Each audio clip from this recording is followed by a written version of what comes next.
Friends, welcome to Biology Made Easy. Today we'll discuss about a flower. Earlier we have discussed the different types of inflorescence. In the inflorescence so many flowers are there, or even the flowers may arise singly from the plant body. If the flower arises at the terminal position, it is known as terminal flower. And if it comes out from the axil of a leaf, it is known as axillary flower. If it comes singly, then it is known as solitary flower. And if it arises in groups, then it is known as inflorescence. So, suppose this is one branch or stem, and this is one node. And at the base, from this node, suppose this is the leaf. And from this axil of leaf, when the flower comes out. Suppose this is the flower, and in the flower, this part is known as pedicel, or we can call it as stalk. Then this pedicel, it terminates into a flat structure like this, which is known as thalamus. This is known as thalamus or receptacle. Now from this receptacle, 4 different holes usually come out. The basal part is known as the green part. This is known as the individual is known as sepal, and the entire hole is known as calyx. Then there are certain colored structures which usually attract the insects for pollination, and this individual is known as petal, and the whole is known as corolla. Then from the top of this thalamus, there is a structure like this, which is known as carpel. The individual is known as carpel, and the whole one is known as gynoecium. So this is the carpel, and all of them combine together to give rise to the gynoecium. Then in between the petals and the carpel, there are some structures which represent the male reproductive part, and each one is known as stamen, and the anthophore is known as androecium. The individual is known as stamen. So in a flower, there are usually 4 different holes. This is the sepal, and the entire hole is known as calyx. The individual is known as sepal. Then the colored part is known as corolla, and the individual part is known as petal. Then the male reproductive part is known as androecium, and the individual one is known as stamen. Then this is the female reproductive part known as gynoecium, and the individual one is known as carpel. Now, when we'll study about the different parts of the flower, what is the science that deals with this? This is the anthology. Anthology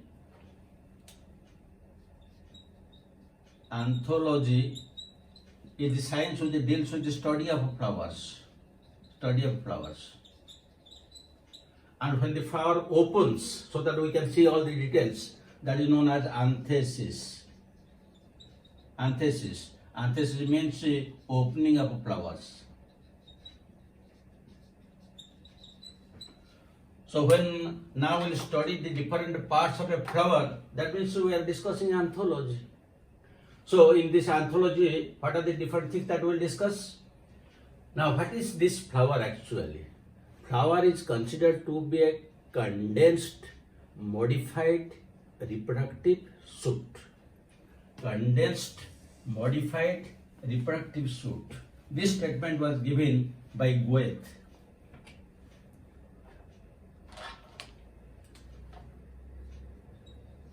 Goethal scientist, he told that flower is a condensed, modified reproductive suit.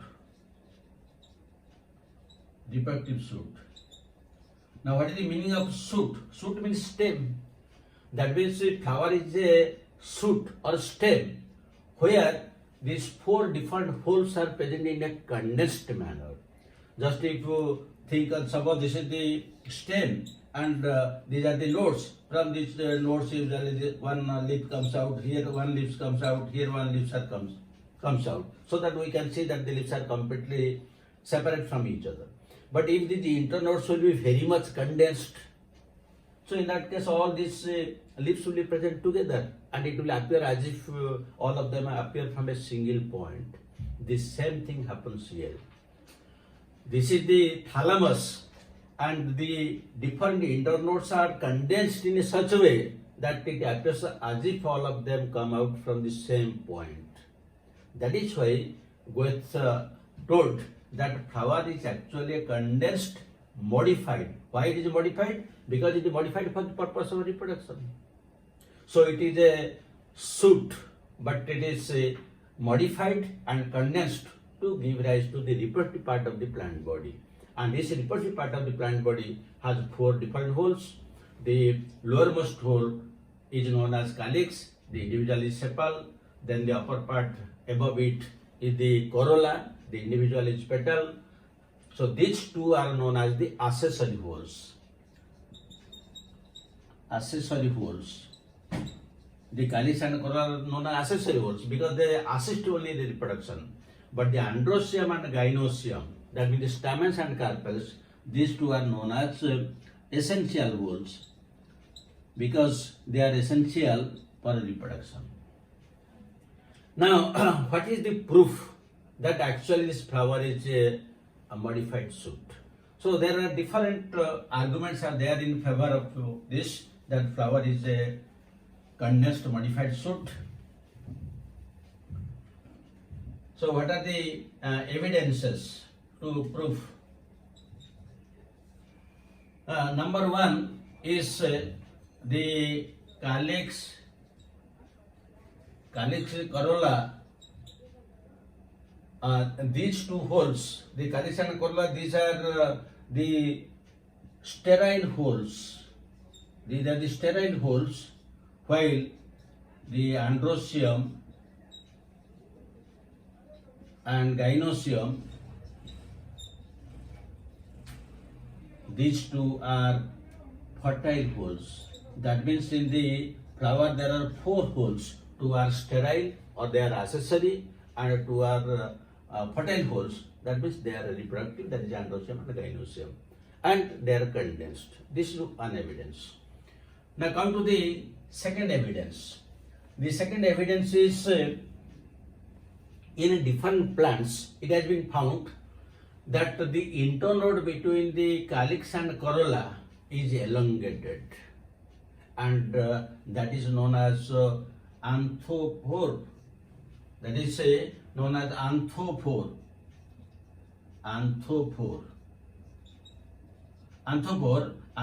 means internode between calyx and corolla is elongated. It is elongated, and this is seen in case of dianthus. In dianthus, it is elongated. That means if this is the floral hole, and at this position the sepals are there. The sepals are present at this portion. Then the petals are present some distance away from it. The petals are present away from it. That means the internode them is elongated. This is found in case of dianthus. So this is one evidence. Now the second one is androphore. Androphore,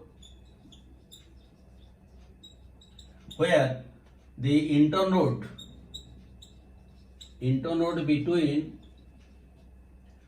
corolla and androecium is elongated. It is elongated, and here the example is passiflora. Passiflora. So in this case, what happens? The internode between this corolla or petals and the stamens is elongated. That means if this is the structure and suppose here the petals are present, here, then the stamens are far away from it. These are the stamens. That means instead of being very condensed, there is some internode between them is elongated. This is found in case of passiflora. There is also another evidence. That means the internode between the androecium and gynoecium may be elongated. That is known as gynophore.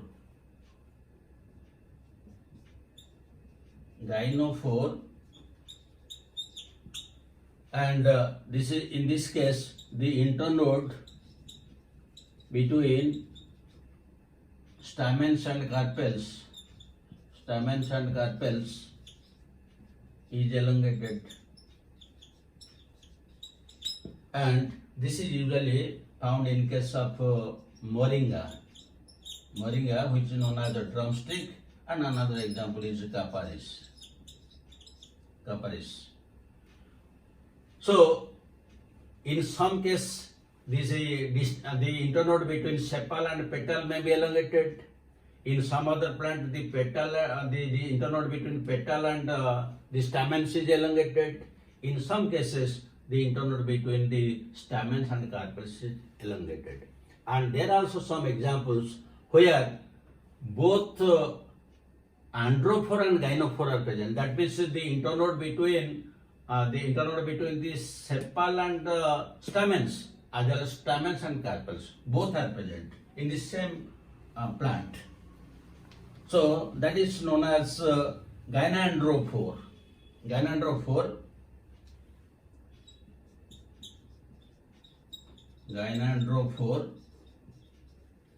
That means the internodes. That means it is better to write that both androphore and gynophore present, and the common example is cleome. There is another evidence in case of coriander, cumin, funiculum. The thalamus is elongated even beyond the carpel. The thalamus is elongated beyond the carpel. That means all the sepal, petal, stamens, carpels, all are present within. The sepals, the petals, and the stamens, as well as the carpels, all are present within. That means this is the receptacle. This is usually found in case of the example. It is found in case of coriander, cumin, funiculum. So this is known as carpophore. That means a receptacle elongates beyond carpel.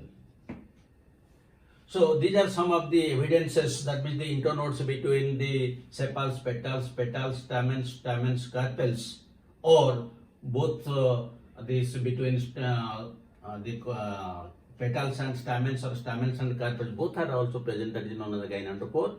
Or it may, the thalamus extend beyond the carpel known as carpophore. So these are some of the evidences. There is also additional evidence, that is in case of rose, there is a monstrous development.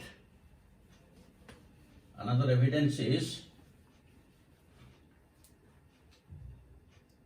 monstrous development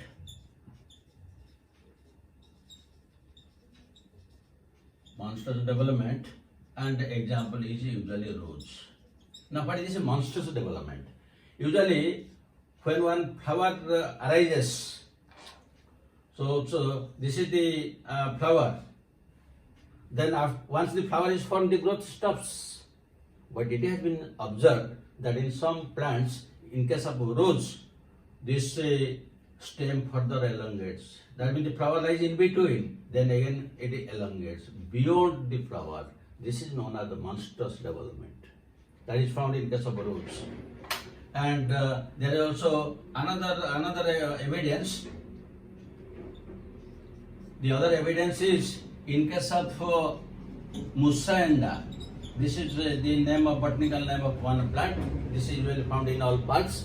Here, one of the sepals, one sepal is modified to look like a leaf. That means one of the sepal is modified to look like a leaf. So this is again adds another evidence in support of the theory given by Goethe that flower is actually a modified shoot. Then the next thing that we will discuss.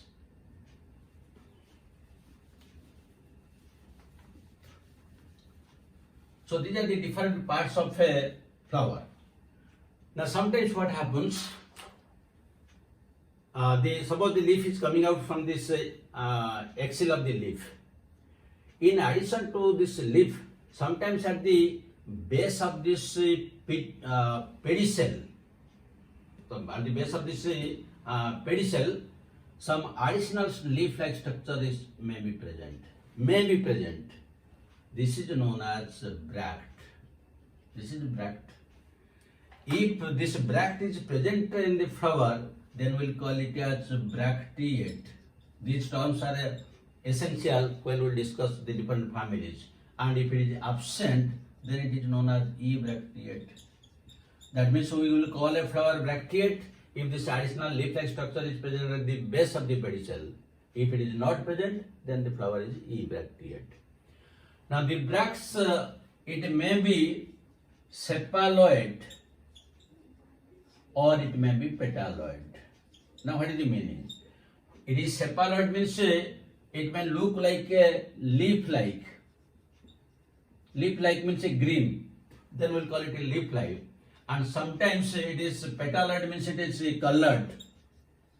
It is colored like a petal.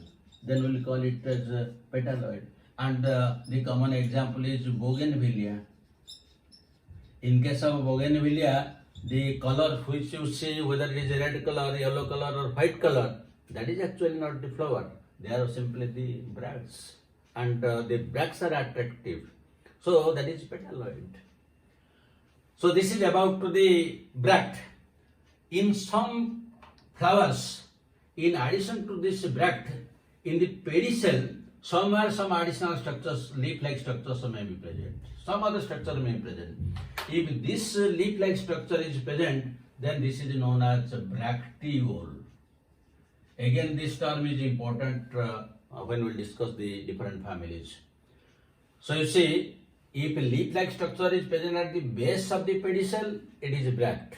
But if it is present somewhere in the pedicel, it is a bracteole. And if this bracteole is present, then the flower is bracteolate. And if it is absent, then it is abracteolate. So this is about the bract and the bracteole. Then we'll discuss about the different types of flowers.